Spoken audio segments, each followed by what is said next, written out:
Franklin D. Roosevelt, Youth Years. Chapter 1, Harvard Years. Franklin entered Harvard University at the age of 18. The journey from Hyde Park to Cambridge was long, but his heart was full of excitement. When the train finally stopped, Franklin stepped out with his suitcase. Before him rose the old red brick buildings of Harvard, their windows shining in the autumn light. Students hurried across the wide green lawns, their voices full of energy. Some carried books under their arms, others laughed loudly as they walked in groups. Franklin looked around and felt that this place was truly different from home. At first, Franklin felt small and uncertain. Many of the young men seemed older, stronger, and more confident. They spoke quickly, joked with one another, and moved with ease. Franklin, shy by nature, walked quietly. Sometimes he kept his eyes on the ground, not sure if he would be accepted. Yet inside himself he whispered, "I must try. I must learn. I belong here too." Classes at Harvard were challenging. The lecture halls were large, filled with rows of wooden seats, and the professors spoke with authority. Franklin listened carefully. He studied history, politics, and government. He read about nations, leaders, and wars. The books were heavy, but Franklin was steady. He was not the brightest student, but he worked with discipline. He learned that success was not only for the clever, but also for the patient. Slowly, Franklin began to find his place. He joined the Harvard Crimson, the student newspaper. At first, his articles were short and simple, reports about campus life, a new play, or a football game. But little by little, he discovered that writing could shape ideas. Words, if chosen carefully, could influence others. Franklin realized that leadership was not only about speaking in a loud voice. It was also about expressing thoughts clearly. Outside of class, Franklin enjoyed the life of the campus. He walked under the tall elms, watched the river flow by, and sometimes joined games with friends. Though he was not a great athlete, he tried his best. When the rowing team trained on the Charles River, Franklin admired their discipline and strength. He thought of the Hudson back home and felt the same pull of water and wind that had shaped his boyhood. Harvard also gave Franklin independence. For the first time, he lived away from his mother's close care. He managed his own time, his studies, and his friendships. At night, sitting by the lamp in his dormitory room, Franklin would sometimes think of Hyde Park. He missed the quiet walks with his father, the warm advice of his mother, the gentle sound of the Hudson. But he also felt pride. He was growing, learning to stand alone. During these years, Franklin also discovered the wider world of ideas. He listened to debates about government, about justice, about the future of America.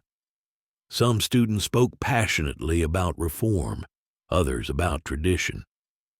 Franklin listened more than he argued, but in his heart he was forming his own vision. He believed that leaders should serve not only themselves, but the people. By the end of his Harvard years, Franklin was no longer the shy boy who had first stepped off the train.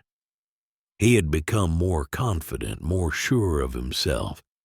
He was not the best student, not the strongest, but he had something else: persistence, charm, and a quiet determination. These qualities, planted at Harvard, would later grow into the roots of his leadership.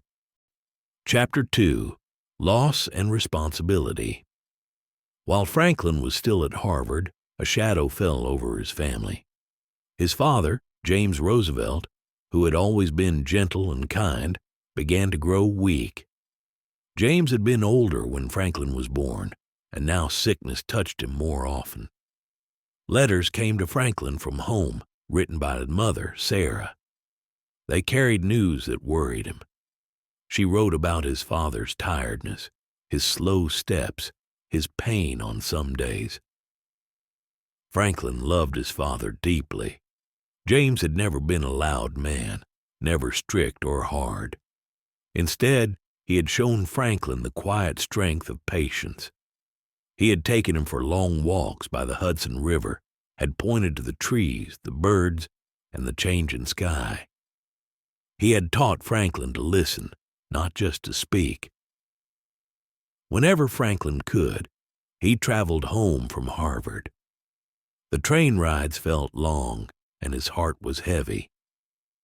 When he entered the house at Hyde Park, he would see his father sitting in a chair, wrapped in a blanket, his smile still gentle, but his body weaker. Franklin sat beside him, listening, sometimes reading aloud to him. Even in illness, James would tell small stories, reminding Franklin that life was more than strength of the body. It was also strength of the spirit.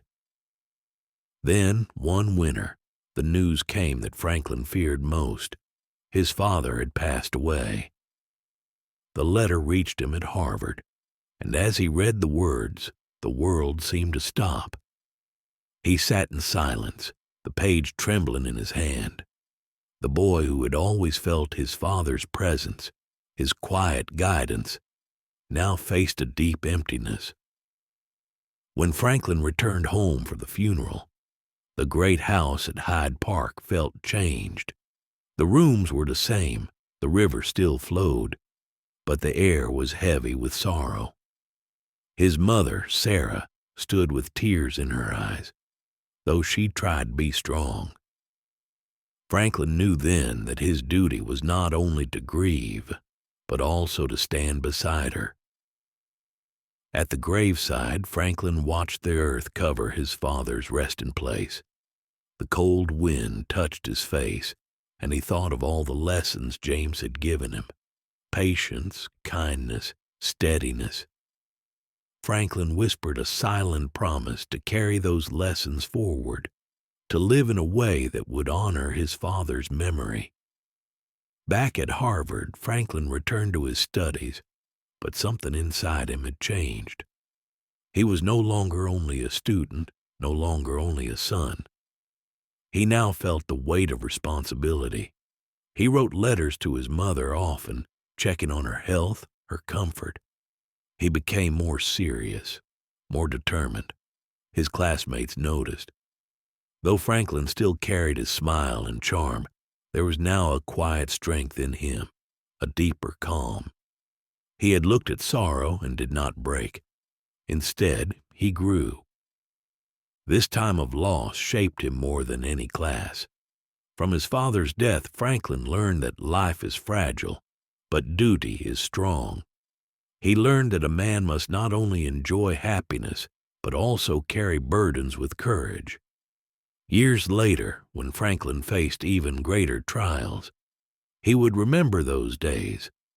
He would remember his father's soft voice, his patient eyes, and the promise he had made at the graveside. In sorrow, he had found strength. In loss, he had found responsibility. Chapter 3: Columbia Law School. After finishing at Harvard, Franklin asked himself the great question of every young man: what should I do with my life? He admired leaders, he dreamed of service, but he also wanted a secure career. Many of his classmates became lawyers, and so Franklin decided to follow the same road. Law seemed respectable. It promised success, influence, and a place in society. In the autumn of 1905, Franklin entered Columbia Law School in New York City. The city was alive with noise, horses pulling carriages, street cars ringing their bells, men shouting as they sold newspapers. Franklin rented a room near the school and carried his books through the crowded streets each morning. Inside the law school, The classrooms were heavy with silence. Tall shelves held rows of thick books, their covers dark with dust. Professors spoke in precise words, explaining cases and rules. Students bent over their notebooks trying to catch every detail. At first, Franklin worked hard. He opened the heavy law books, their pages filled with complicated language. He read about contracts, about property, about disputes between men. He tried to memorize the rules, to follow the reasoning, but slowly he began to feel something inside him, boredom. The words were dry, the cases endless. Franklin's mind wandered. He thought about history, about government, about the wide world outside the classroom. He remembered his cousin Theodore Roosevelt, who had become President of the United States. Theodore's life was filled with energy, with people, with service. Franklin compared this to the dry rules of law and felt restless. Sometimes Franklin closed his books and walked through the streets of New York. He watched the workers in the markets, the immigrants arriving at the docks, the poor children playing in narrow alleys. He thought, law is important, but I want to do more than argue cases. I want to help shape the future. His professors noticed that Franklin was not the most serious student. He attended classes, but his heart was not fully there. His grades were average, not brilliant. Some classmates teased him, saying he had charm but not discipline. Franklin smiled, but deep inside he knew they were right. Finally, Franklin made a decision that surprised many. He left Columbia without finishing his degree. To some, it looked like failure. How could a young man from a respected family leave without a diploma? But Franklin was brave enough to follow his instinct. He knew his path was not inside the walls of the courtroom. His life was meant for something larger. At home, his mother, Sarah, was worried. She had hoped Franklin would have a safe profession. But Franklin explained gently, "Mother, the law is not my future." "I must serve in another way," Sarah listened, and though she worried, she trusted her son's judgment. Looking back, leaving Columbia was not a mistake. It was the first sign of Franklin's courage to follow his own direction. He did not choose the easy path, but the true one. One day, this decision would lead him into politics, into leadership, into history. For now, Franklin walked away from law school with no degree, but with a clear heart. He had learned something important, not about law, but about himself, and that lesson was worth more than any diploma. Chapter 4. Meeting Eleanor. In the early years of the new century, Franklin's life took a new turn. He had left law school behind, but he was still searching for his path. Then, in the middle of this search, he met the woman who would change his life forever, Eleanor Roosevelt. Eleanor was Franklin's distant cousin, yet their childhoods had been very different. Franklin had grown up in comfort at Hyde Park, with the love and protection of both parents. Eleanor, on the other hand, had suffered great sadness. Her mother had died when she was a little girl, and her father, though loving, had been troubled and weak. By the time she was 10, she was an orphan. She was sent to live with her strict grandmother. This early pain made Eleanor shy, serious, and thoughtful. When Franklin first saw Eleanor again as a young woman, she was no longer the quiet, lonely girl of childhood. She was tall, with gentle eyes and a calm presence. She was not known for beauty, but there was kindness and strength in her face. Franklin, with his charm and easy smile, was drawn to her. They met often at family gatherings in New York. At first, their conversations were polite and simple. Franklin would ask about her studies, and Eleanor would listen to his stories with quiet interest. But soon their talks grew deeper. Eleanor admired Franklin's energy, his confidence, and his dreams. Franklin admired Eleanor's compassion, her honesty, and the quiet courage that came from her difficult youth. In time, Franklin fell in love. He found in Eleanor not only a companion, but also a partner who shared his sense of duty. He began to write her letters, warm and thoughtful. In them, he spoke of his hopes for the future, of his wish to serve the nation, and of the comfort he felt in her presence. Eleanor, though shy, opened her heart to him. She felt safe with Franklin, safe to be herself, safe to hope again after years of loneliness. Their love grew stronger. Franklin's mother, Sarah, however, was not entirely pleased. She loved Franklin deeply and wished to keep him close. She feared Eleanor might take her son away from her care. Sarah was protective, sometimes controlling. She watched closely as the young couple's bond grew. But Franklin's heart was firm. He knew he had found the woman with whom he wanted to share his life. On March 17, 1905, Franklin and Eleanor were married in New York City. The day was bright, and the church was filled with family and friends. As Eleanor walked down the aisle, Franklin stood tall, his eyes shining with happiness. Among the guests was former President Theodore Roosevelt, Franklin's cousin, who gave Eleanor's hand to Franklin with a smile. The marriage marked the beginning of a lifelong partnership. Franklin was full of energy and ambition, always looking forward. Eleanor was thoughtful and caring, always aware of the needs of others. Together, they balanced each other. Their early years of marriage were not always easy. They moved into a home given by Franklin's mother, and Sarah remained very involved in their lives. Sometimes Eleanor felt her independence was limited. She was quiet, but inside she longed to grow stronger, to find her own voice.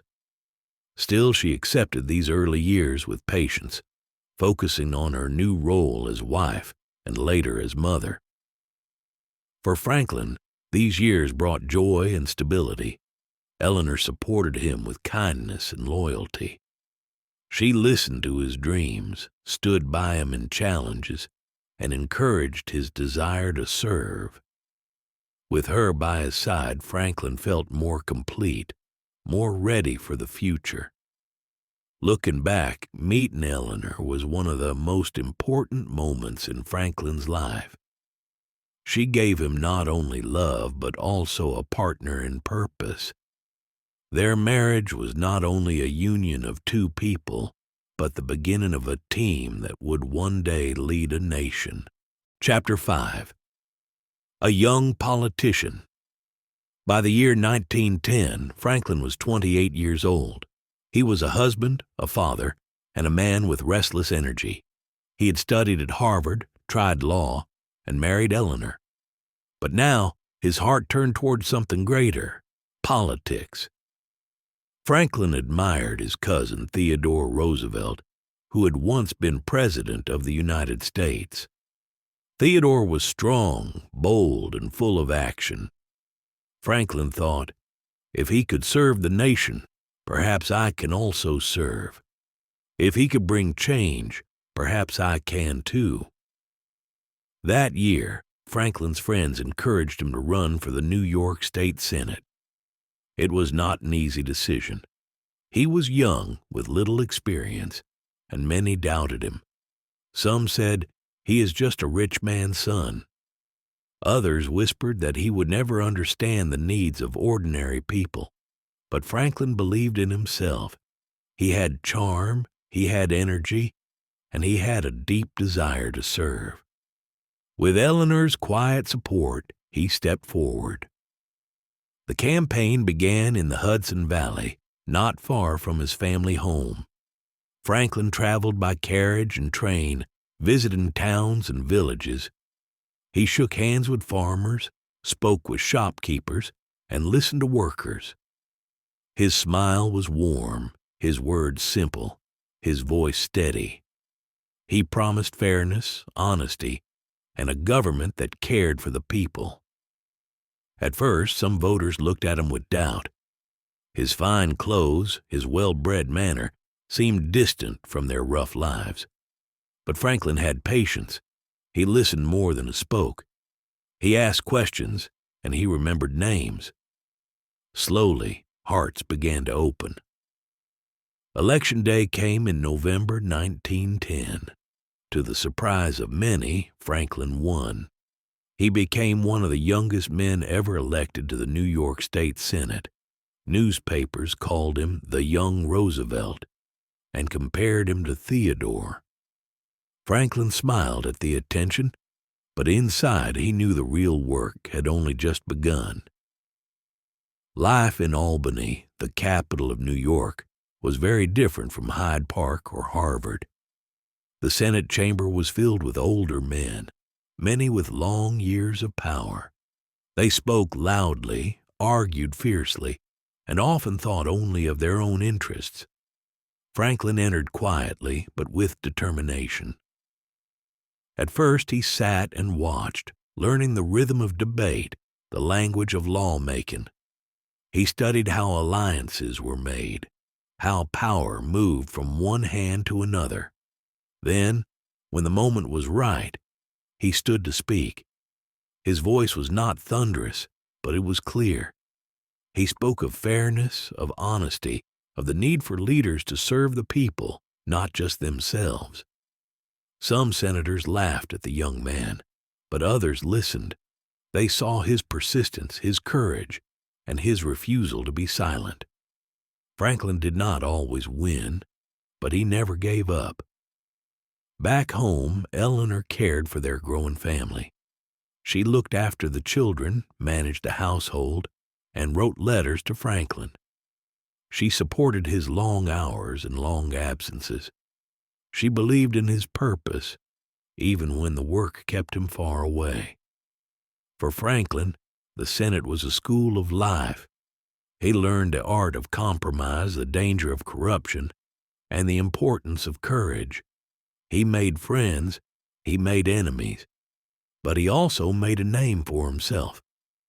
People began to say, "This young Roosevelt has a future." By the end of his term, Franklin had gained respect as a fighter for reform. He was no longer just Sarah's boy from Hyde Park. He was a leader, ready for greater challenges. Politics had claimed him, and he would never turn back. Chapter 6. Washington Calls. In 1913, Franklin's life took another great step forward. His work in the New York State Senate had brought him attention. People noticed his courage, his persistence, and his charm. That year, a letter came from Washington, D.C. President Woodrow Wilson wanted Franklin to serve as Assistant Secretary of the Navy. For Franklin, the news was like a dream. Since boyhood, he had loved the sea. He had sailed the Hudson River, studied ships, and admired the courage of sailors. Now, at only 31 years old, he was asked to help lead the entire U.S. Navy. It was a chance to serve his country in a way that matched his passion. When Franklin told Eleanor, her eyes widened with surprise. "Washington," she said softly. She knew this meant leaving home, moving their young family, and beginning a new life in the capital. It would not be easy, but she also knew Franklin's spirit. He was born for challenges. With calm strength, she agreed to stand by his side. The move to Washington was both exciting and overwhelming. The Roosevelt family rented a house near the center of the city. Franklin walked each morning to the Navy Department.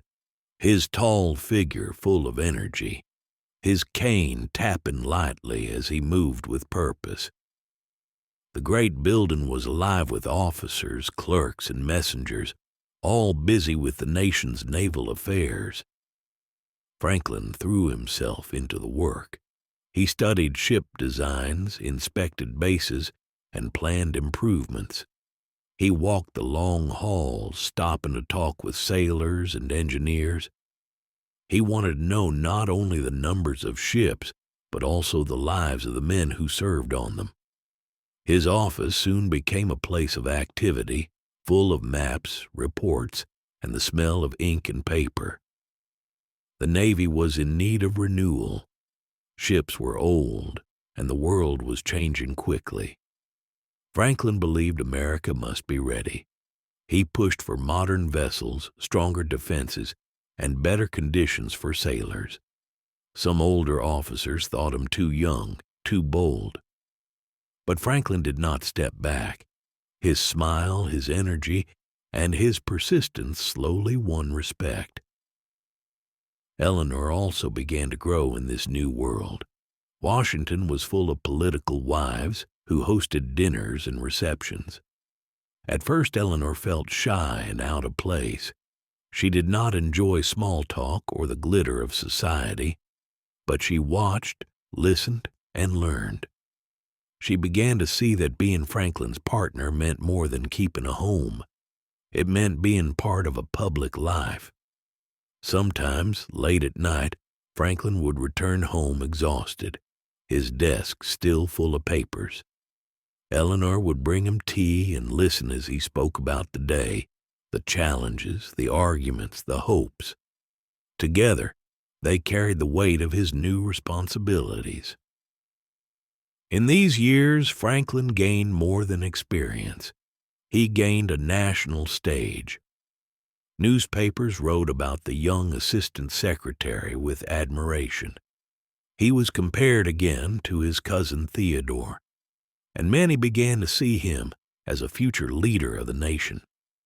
Yet Franklin remained focused not on glory, but on service. He once said to a friend, "A navy is not only ships and guns, it is also men, families, and the honor of a country." These words showed his heart. He saw leadership not as power, but as responsibility.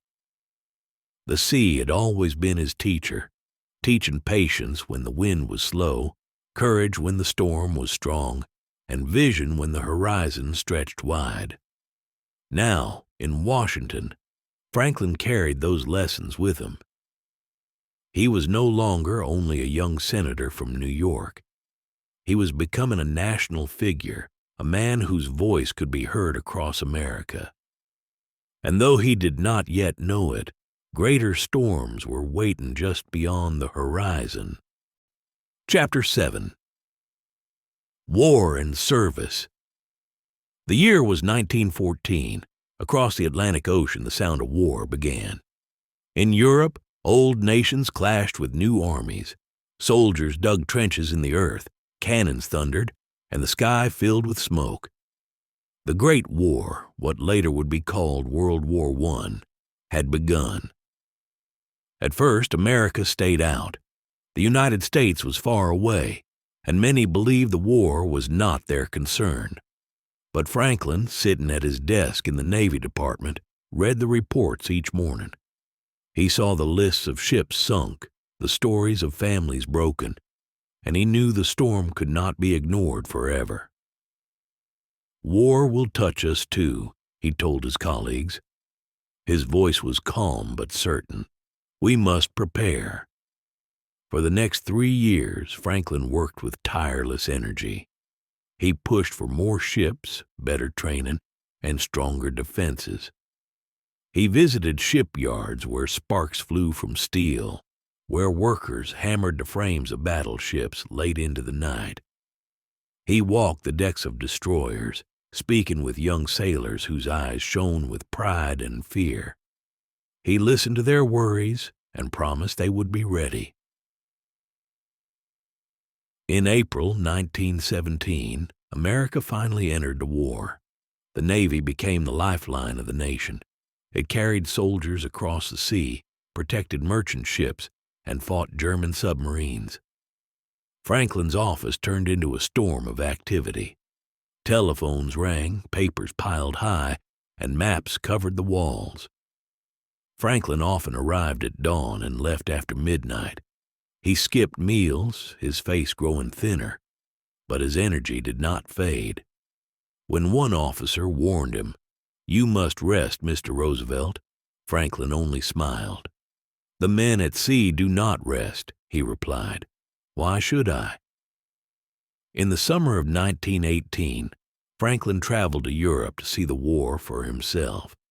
He crossed the ocean on a Navy ship, standing on deck as waves crashed against the bow. He watched a gray horizon where enemy submarines might be waiting and felt the danger that every sailor lived with daily. When he arrived in France, the sight shocked him. Fields once green were now torn with holes.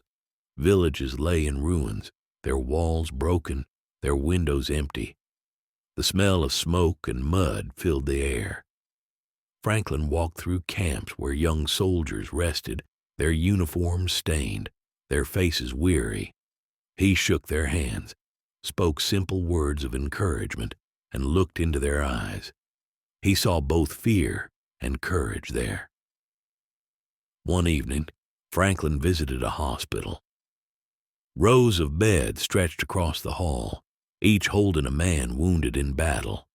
Some had lost arms, some legs, some the light in their eyes. Franklin moved from bed to bed, speaking softly. "Your country is proud of you," he told them. Many smiled weakly, grateful not only for his words, but for the fact that he came. That night Franklin sat alone, writing in his notebook. The candlelight flickered as he put down his thoughts. War is not glory. It is pain, loss, and sacrifice. But within it, I see the greatness of the human spirit. Men who suffer still choose to stand, still choose to hope.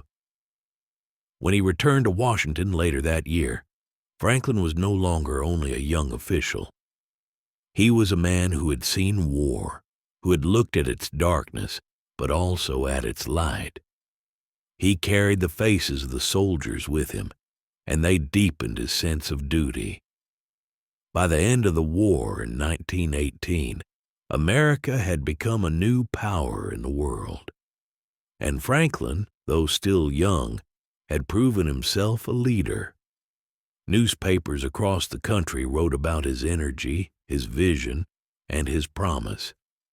Some even whispered that he might one day rise as high as his cousin Theodore. But Franklin did not think of glory. When asked about his future, he simply said, "I want to serve." That is all in war. He had learned that leadership was not only command, it was sacrifice, compassion, and the ability to bring hope when hope seemed lost. These lessons would remain with him for the rest of his life. Chapter 8. A Rising Star. The war ended in November 1918. Bells rang in cities, crowds filled the streets, and soldiers marched home. In Washington, the Navy Department celebrated with flags and music. Franklin, now 36 years old, stood at his office window and listened to the cheers outside. He smiled, but inside he felt something deeper: relief, pride, and also humility. He had seen what war meant. He had walked through ruined villages, looked into the faces of the wounded, and heard the silence of graves. Victory was sweet, but it carried the taste of sorrow. Franklin whispered to himself, "This must never be forgotten." Service means sacrifice. When he returned to everyday life, Franklin discovered something new. Across the nation, people knew his name. Newspapers called him the young Roosevelt of the Navy. They wrote about his tireless work, his visits to the front, and his energy during the hardest days of war. Some compared him to his cousin Theodore. Others said he was a man to watch, a leader for tomorrow. In political circles, doors began to open. Franklin received invitations to dinners, speeches, and meetings. Men twice his age listened when he spoke. His tall figure, clear voice, and confident smile left an impression. He was still young, but he carried himself like a man already seasoned by experience. At home, Eleanor watched this rise with both pride and caution. She was glad for Franklin's success, yet she also saw the weight it brought. Their house in Washington was now often filled with guests, politicians, officers, journalists. Eleanor prepared dinners, managed the children, and learned to stand as the quiet strength behind Franklin's public life. Inside, she was also growing. She began to take more interest in social issues, in the lives of the poor and the weak. The seeds of her own future as a public figure were being planted. Franklin, however, was restless. The war was over, but he did not want to return to private life. He felt a calling, a voice inside him that said, "You are meant for more." He began to think about his next step, perhaps a run for higher office, perhaps even a chance to serve the nation on an even larger stage. In 1920, the Democratic Party invited Franklin to run for Vice President of the United States. It was a bold choice. He was still young, still little known outside government circles. But his energy, his name, and his record in the Navy made him an attractive candidate. Franklin accepted, full of hope. He traveled across the country, giving speeches to farmers, workers, and city crowds. His voice was strong, his smile wide, his words filled with optimism. Audiences liked him. They saw in him the promise of a new generation of leadership. Though the Democrats lost that election, Franklin's name was now written in the memory of the nation. He had tasted the fire of a national campaign, had spoken to thousands, had seen the hunger of people for leaders who cared. He was no longer only a young senator or an assistant secretary. He was now a public figure, a rising star in American politics. One evening, after the campaign ended, Franklin walked again by the Hudson River at Hyde Park.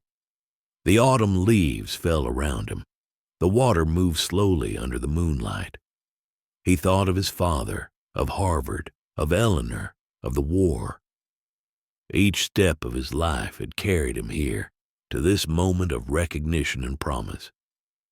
But the river whispered something else. The future was not all bright. Unknown trials lay ahead. Storms greater than war, battles deeper than politics, were waiting for him. Franklin could not yet see them, but destiny was already moving toward him. The boy from Hyde Park had become a man known across the nation. The world had begun to watch him. His greatest challenges and his greatest victories were still to come. 15 common vocabulary in the story. 1. Steady, firm, constant, not changing or shaken. Example, her steady voice calmed everyone during the emergency. 2. Persistence, the ability to keep doing something despite difficulties, determination. Example, his persistence finally paid off when he passed the exam after many failures. 3. Admired, respected, and liked because of good qualities or achievements. Example, she is admired for her courage and honesty. 4. Politician, a person who is active in politics, especially someone holding or seeking an elected office. Example, the politician promised to improve education and health care. 5. Tapping, the act of hitting something lightly and repeatedly, using or drawing upon a resource. Example, he kept tapping the table while thinking. 6. Argument, a disagreement in which people express different opinions, a reason or set of reasons given to support an idea. Example, they had an argument about how to spend the holiday. 7. Sacrifice, the act of giving up something valuable for the sake of something more important. Example, parents often sacrifice their own comfort for their children. 8. Deepen, to become or make something stronger, more serious, or more intense. Example, traveling together can deepen friendships. 9. Command, an order given with authority, to control or direct. Example, the captain gave a command to start the engine. 10. Clash, candidate, to conflict or fight, a serious disagreement or confrontation, here between candidates. Example, the two candidates clashed over the issue of climate policy. 11. Recognition, the act of accepting or acknowledging someone's efforts, achievements, or status. Example, her hard work finally received recognition from the company. 12. Humility, a modest view of one's own importance, lack of pride. Example, true leaders show humility even in success. 13. Destiny, the events that will necessarily happen to a person in the future. Fate. Example, he believed it was his destiny to become a writer. 14. Submarine, a ship that can travel underwater. Example, the submarine quietly moved beneath the ocean. 15. Stretched, extended to full length, made longer or wider, under strain. Example, the rope stretched as they pulled it.